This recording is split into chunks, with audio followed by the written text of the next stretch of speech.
ආයිබෝන් ඔබට සුබ දවසක්. භාෂා හැකියාව පාඩම් මාලාව යටතේ මම අද අරන් ආවා උක්ත ආඛ්‍යාත සම්බන්ධයෙන් ප්‍රශ්න තාම වැදගත් ප්‍රශ්න 10ක්.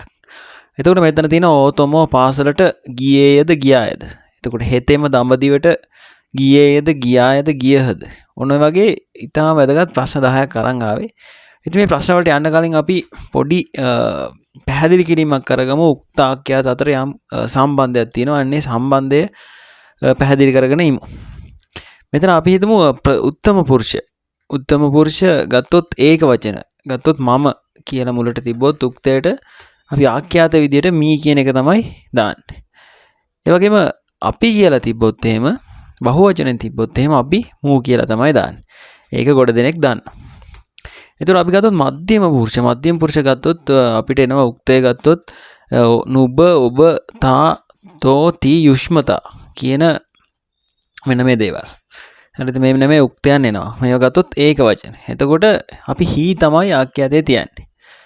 ඒ වගේම තොපි තෙපි නුඹ නුඹලා යුෂ්මත් හු වගේ බහුවචන තිබොත් අපි හු කියන එක තමයි දාන්නේ අගට ආඛ්‍යාතයට. හරිද?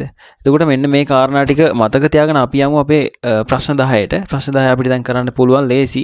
ඊට පස්සේ අපි යමු ප්‍රථම පුරුෂ ගත්තොත් එහෙම උක්තය සහ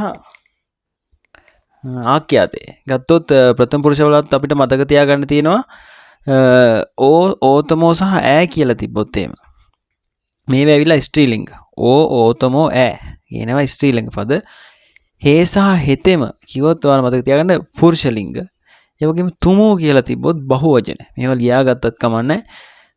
එතකොට ඉතින් මතක් කරනවා රජේ තරග විභාගයට මුහුණ දෙන ඔයා වෙනුවෙන්ම හදලා තිනවා අපේ IQ 550+ PDF ෆයිල් එකක්. මේකේ ප්‍රශ්න 550ක් තියෙනවා. පිළිතුරු විස්තරාත්මකව පැහැදිලි කරලා තිනවා. කෙටිකම 100ක්. ඒ වගේම රිවිෂන් ප්‍රශ්න 175ක් සහ මොඩල් පේපර්ස් 5ක් අපි එකතු කරලා තියෙනවා මේකට. ඉතින් පිළිතුරුත් සවිස්තරාත්මකව තියෙනවා. 071 521 519ට WhatsApp පණිවිඩයක් දීලා ඔයාලට මේක WhatsApp හරහා ගෙන්න ගන්න පුළුවන්.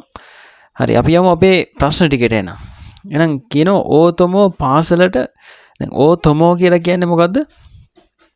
මතක තියාගන්න ඕතොමෝ කියලා කියන්නේ ඕ කියලා කියන්නේ ස්ත්‍රීලිංග පදයක්. එහෙනම් අපිට එන්නේ ගියාය කියන ආඛ්‍යාතය තමයි එන්නේ. දෙවෙනි ප්‍රශ්නේ තියෙනවා හෙතෙම දඹදිව මොකක්ද එන්නේ ආඛ්‍යාතයට? ගියේය ගියාය ගියහ කියලා තියෙනවා. හේ සහ හෙතෙම කියලා කියන්නේ පුරුෂලිංග පද. එහෙනම් අපිට එන්නේ ගියේය කියන ආඛ්‍යාතය තමයි දාන්න වෙන්නේ.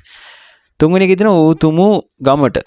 තුමු කියලා තිබොත් බහුවචනයක්. එහෙනම් මෙතන එන්නේ ගියහ. ඒ වගේම යුෂ්මතා ගී ගායනා කලෙහු කලෙහි කලෙහ.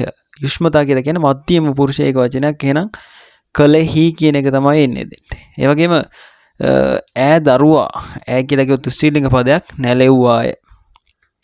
ඊට පස්සේ මතක් කරනවා අපේ ශිෂ්‍යත්ව ලියන දරුවන් ඉන්නවනම් එයාලගේ ශිෂ්‍යත්වයට ඊටම හොඳින් මුහුණ දෙන්න පහවසර ගණිත ගැටළු කෙටිකම පොතත් සහ ප්‍රගතිමාන පේපර් කට්ලේ ඔයාලට WhatsApp මාර්ගයෙන් ගන්න පුළුවන්.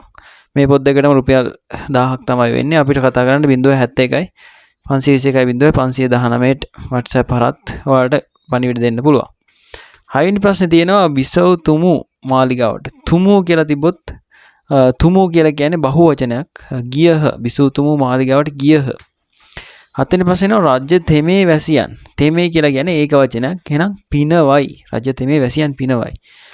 ඒ වගේම 8 ඇතමෙක් විහාරයට. ඇතමෙක් කියන්නේ බහුවචන. ඇතමෙක් විහාරයට යති කියන එක තමයි එන්නේ ආඛ්‍යාතේ.